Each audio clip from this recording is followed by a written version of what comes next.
What knowledge might save your life one day? If a rhino is running towards you, wait until the last second then sidestep out of the way. Rhinos cannot make sudden turns and will give you a couple seconds head start to run in the other direction. Repeat as necessary. Far Cry trained me well for this. If you feel chronically unwell all the time and you get told there is nothing wrong with you by your doctor, that you are suffering purely mental health problems or hypochondria, don't give up pushing for answers unless you know subconsciously this is the case. Hypochondria is not as common as some physicians seem to think, and even if the problem was pathological or psychosomatic in nature, it is still a problem that needs dealing with. People know their own bodies and know when something is wrong. There is a vast expanse of medical conditions that are possible and very difficult to diagnose. Doctors may only deal with some rare conditions once in a career or not at all, and won't automatically go there when considering your symptoms. I was told I was a hypochondriac for 10 years and everything was blamed on lifestyle and mental health. I went from the youngest international shipping director in my sector to practically bedbound and in terrible health and distress over 2 months at 21, and was told nothing was wrong for the next 10 years. Turned out I had a rare disease called Cushing's, which was damaging my heart, atrophying my brain, causing central hormonal obesity, constant infections and damage to my bones, and destroying my quality of life. I had almost zero testosterone in my body and a dangerous amount of cortisol, stress hormone. It was left to get worse for a decade. Before the self-righteous lecture comment, this is not an indictment of the medical profession. These things are difficult and not all doctors are the same. They do a great job most of the time, but doctors are human like everyone else and this makes them fallible. But if I gave up and didn't keep pushing, I wouldn't be here today. If you ever use boiled linseed oil to treat wood, don't leave soaked rags lying in the trash. They oxidize, and after a few hours can self-combust. The best way to deal with them is to lay them flat on the concrete, or put them in a bucket of water. The heat will dissipate if you do this. Crumpling it up and doesn't allow the heat to dissipate and could make them combust. If you drive after being up for more than 17 hours, the level of your impairment is equal to legally being drunk. Don't drive while sleepy. If you ever fall, get pushed down from the platform onto the rails at a subway station, try to roll under the platform. Many stations have space there, like little overhang, for exactly that reason. Well, my country sure want people to die that way. They've got space under there but have blocked it up with a big metal fence. If you are ever bitten by a bat, raccoon, fox, or skunk, go directly to the hospital. There is no cure for rabies once it is fully onset. Out of all history, only 5 people survived rabies. EMT here. If you're ever choking on food in a public venue, do not go to the restroom to avoid causing a scene. Almost every death I've seen from people choking are found unconscious in a bathroom stall because they were too polite to seek help. I feel like if there's any situation in which it's okay to not be polite, it's when you're choking to death. If you're a pedestrian and crossing a street, if you can see the sun's reflection on the windshield of a car, there's a good chance the driver cannot see you. If your shadow points toward the car, same. If you're first in line at an intersection, look both ways before going when the light turns green. You never know when someone is going to run a red light. Unfortunately, I was the 3rd car in an intersection when this idiot girl ran the red light since she was looking at her phone. I still don't have my car back after 5 weeks. If you ever are kayaking and become pinned upside down, swim down deeper into the water to escape the kayak. You may not be able to flip it over. I'm currently in the car going in kayaking. Hopefully won't have to use this knowledge. When you go into a building, look for an exit that is not the one you used to come in. In an emergency, most people will head out their original exit, but you will head out of the exit less traveled, and it may make all the difference. 2 exits diverge in a building, and I took the one less traveled by, and that has made all the difference. If you fall into cold open water, resist the urge to swim and try to float until the onset of panic subsides. Once you have your breathing under control, you can then start to swim to safety. By doing this, you will not hyperventilate and avoid potentially drowning. To float, slowly lift your legs up, keep your arms out at surface and lean your head back. Yes, you will get water in your ears, just let it be. If you're ever charged by a moose, get behind a tree. They have about a 10-inch blind spot and they'll lose you. That's what ski patrol would always say when there were an increase in moose sightings on the mountain. They'd tell you to stay out of the trees when skiing. Unless a moose is running at you, then find trees, because unless you've got a steep hill or are already up to speed, the moose is probably faster than you think. Never use bleach and ammonia-based cleaning products at the same time in the same room. A combination of both their vapors creates chloramine vapor, which can kill you if inhaled. Check your cleaning supplies to see what's in them, especially toilet and tile cleaners. This is also why you don't use bleach to clean up cat urine. If you've been buried alive in a standard coffin, stay calm. If you are alive, you haven't been buried that long. Also, the dirt above you hasn't set yet. Most coffins are not built to last once buried and as a result have weak siding. So here is what you do. Pull your shirt over your head. You don't want to be swallowing dirt. Position yourself so you are as sideways in the coffin as possible with hands and feet pushing on the long sides. Push. You should be able to blow out one of the walls. Start crawling up. Do not panic. You may not find a grip immediately. Keep going until you make it out. Worst nightmare.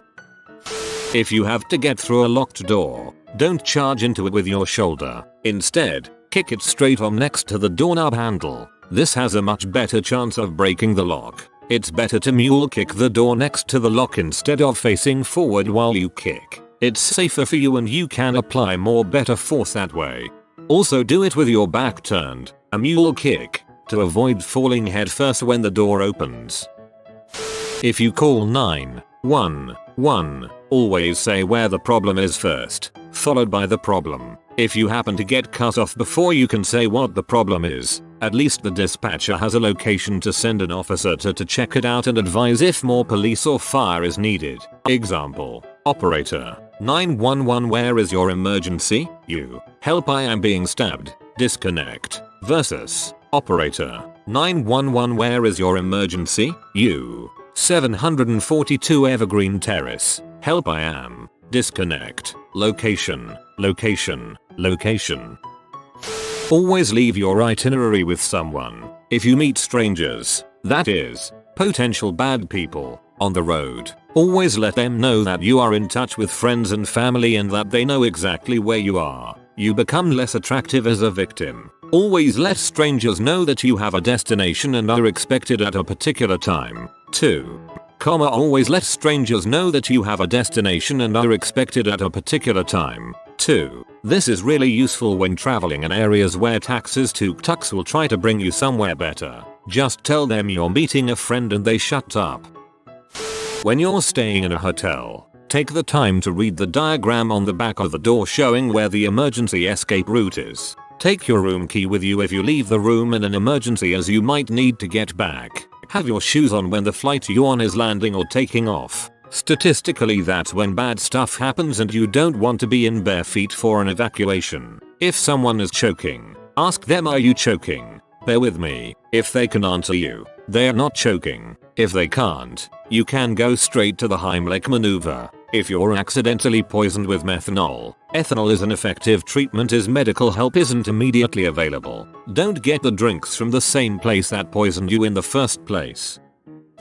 If you are in danger or in need of help in a public place, it's almost always a bad idea to just yell help. It's more important to be specific. Pointing at someone and telling them to call 911 will be more effective. The bystander effect can be a real bee sometimes. I tell my kids to break windows if someone is attacking them or the like. Yelling help may not get cops, breaking windows will. I'll gladly pay for windows to keep my kids safe. I can't replace my kids. If your car is going underwater, an electronic roll down button will work regardless of the water pressure outside the car, but a manual handle is much more difficult. You also won't be able to open the door. It's better to have something in the glove box, like an ice scraper, to break the glass with. Mythbusters did a whole thing on it. That episode saved a woman's life. She wrote to them to tell them and Adam Savage cried knowing he'd helped to save a life. If someone is trying to abduct you, fight back. Most abductors will just give up if they meet resistance. And whatever you do, don't let them take you to another location. You ain't taking ME to no secondary location. Never mix bleach and glass window cleaner. Ammonia. A and B equals C and D. Ammonia and bleach equals chlorine and death. When people say to take an aspirin to help during a heart attack, chew the pill. Don't swallow it whole. It gets absorbed much quicker. Whoa, I wouldn't have known that. Thanks. 120 people will get bowel cancer in their lifetime. You need some sort of screening starting at age 45-50 depending on your family history. Any blood in the stool needs to be checked out. Early cancers can be completely cured with keyhole surgery. You don't have to die of bowel cancer. In Australia, when you turn 50, the government starts sending you free testing kits every 2 years. If you have what looks like a small pimple or a spider bite and you see a red line streaking away from that area towards your body, go to an emergency room. You likely have a staph strep infection that is spreading through your lymphatic system or bloodstream and your body can go septic at any moment. Sepsis lethality is 40-60%. This happened to me earlier this year and I only knew how serious it was because of a post I read on Reddit years back. How to tie a bowline with one hand. If somebody throws you a rope, you have to tie it around you while holding onto it with one hand. A normal knot will come undone or tighten up around you, potentially smothering you, but a bowline won't. Learned this in the Boy Scouts probably 25 years ago. Haven't thought about it in probably 20 years. Just tried it, and can still do it. And it's a much faster method than the traditional bowline tying method. If you have to get out of a moving car, then put one foot down and take a step, don't just jump out. This will reduce your speed immensely. Sure, you will fall over, but at a much reduced speed. A stuntman told me this. If you've been carjacked and the carjacker tells you to just drive, take whatever chance you get to wreck. At minimum, you're getting emergency services involved, meaning it's more likely they'll be caught, and there's a chance you'll incapacitate or even kill the carjacker. Of course, there's also a chance that you might not survive, but if they're taking you to a second location, odds are you weren't going to come back anyway. You don't even need to wreck. I doubt carjackers put on their seat belts, and if they do, just push the release button before you up the speed, jam the brakes and watch that mother fly through the windscreen. Don't try to put out a grease fire with water. You must smother it. I have an ABC fire extinguisher in the kitchen and one by the outside grill. Everyone should have at least one in the house. If the tide suddenly goes out unexpectedly, run like you stole it, for higher ground. If you're alone and start choking with nobody around to give you the Heimlich, you can give yourself the Heimlich by using the back of a chair, or similar objects like the side arm of a couch or whatever. Forcefully throw your stomach over the back of the chair a few times, try to mimic the motion of the Heimlich. Push in above the belly button, then up, kind of like a J motion. I always try to remember this, but anytime I think I'm slightly choked, this logic goes out the window. When touching something electrical, use the back of your hand. Using your palm on, say, a live wire will cause your hand to grab it and you be unable to let go. As an electrician, just don't grab electrical things at all. Let me do it, instead. Carry lighter even if you don't smoke. Only problem with that is no matter how many lighters you carry, an hour later some voodoo witchcraft will happen and they'll vanish out of nowhere. Keep a 360 of your surroundings as you drive. Heck, period, when you're out and about, but especially while driving. I was at a four-way stop. My red light turns green. I looked left before I moved. There's a dude going 60 in a 30. The dude behind me starts honking and acting like "F you, what are you doing?" The speedster flashes by a moment or two into his fit, and I see him in my mirror act so apologetic, waving sorry and all that, thanking me cause or I would have been fricked had I just not looked. I always try and do this. I never go right away if I'm the first person at a green light since so many people run red lights. In Australia you can always make calls to 000 regardless of whether you have signal credit. Your mobile will use any available network to connect you. You will also connect to emergency services if you ring 911/999. I did not include all countries as I was not completely sure if it does work in all countries. And those people saying about the outback, Yes, your mobile won't work out there at all because there is frick all out there. If you are going to the outback, please make sure you are adequately prepared for an emergency, because even if by some miracle your call gets through, it would be hours before emergency services could get to you. In the US, this is also true of 911. If you are able to connect to any cell tower or Wi-Fi network from your phone, it doesn't matter if the phone even has a SIM, you're supposed to be able to contact 911. That water you're about to dive into might not be as deep as you think. Always just step in and swim down to check for depth, then jump. Wear a helmet, wear a seatbelt. It may not be cool, but you're more fragile than you led yourself to believe. I've lost 3 friends because of these. Don't be a statistic, please. There's someone that would miss you and think, I just wish they had put a helmet seatbelt on. There is no such thing as a fair fight. This is something my dad drilled into my head for years. You never know what the other person's mentality is going to be. If you get in a fight, they may be heck bent on killing you. They may have a hidden weapon you don't know about. Do anything and everything you can to survive. Kick out knees, gouge eyes, knee the groin, whatever it takes to know you'll survive. The old adage was, if you're in a fair fight, your tactics suck. If you're spinning out of control while driving, do not stare at a fixed object like a light pole or barrier. Instead, find something clear and free of debris like a ditch or field. You instinctively will steer the car wherever you are focused. 60% of the time. Works every time.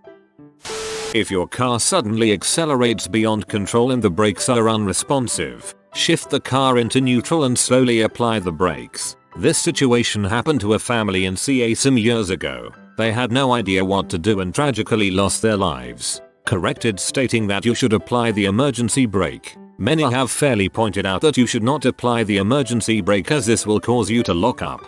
Dang, this happened to me when I was 17. Broke the accelerator on the entrance ramp. Had both feet on the brake and was going a steady 90 miles per hour. I called my dad and asked him what to do. He told me this exact thing. Saved my life, apparently. Really sad for this family, though. When you cut yourself as a kid, your parents always washed and cleaned the wound and put antiseptic on it before putting a plaster, band-aid, on it. They did it for a very good reason, and one should always treat every cut, no matter how superficial, with the same degree of care, because one should never frick around with sepsis. Maybe not your life, but everyone should have basic first aid CPR training if possible. My dad collapsed on Saturday morning when he got up to go to the toilet, and neither me or my mum know basic first aid or CPR. The ambulance took 8 minutes to arrive and we only live 4 streets away from the depot. Luckily he came to, but there was a point where he stopped breathing. If he continued to not breathe, 8 minutes would be too late. Please learn and hope you don't need it, instead of needing it and not knowing. If you can't do a pull-up, you probably won't have the strength to pull yourself up off a ledge, and that has stuck with me ever since. Yesterday someone posted a live-leak video of those people who parkour on high-rise buildings falling to their deaths. I'd watch it, but I watched some of them. Some of those people would do like 3 pull-ups before losing their grip. So it seems like if you can't do a pull-up where you pull yourself up to your waist, you may still be fricked. Direct pressure on bleeding is always the first step. On mobile, so no good link, but a Stop the Bleed class is a great way to learn more and practice things like applying a tourniquet. Search for one in your area, usually only an hour long or so. If you kill a bee, a bunch more will come to that specific area, so it is a good idea to leave from there. If you are new to the channel, you can subscribe. I publish new videos every day. Until then, check another video.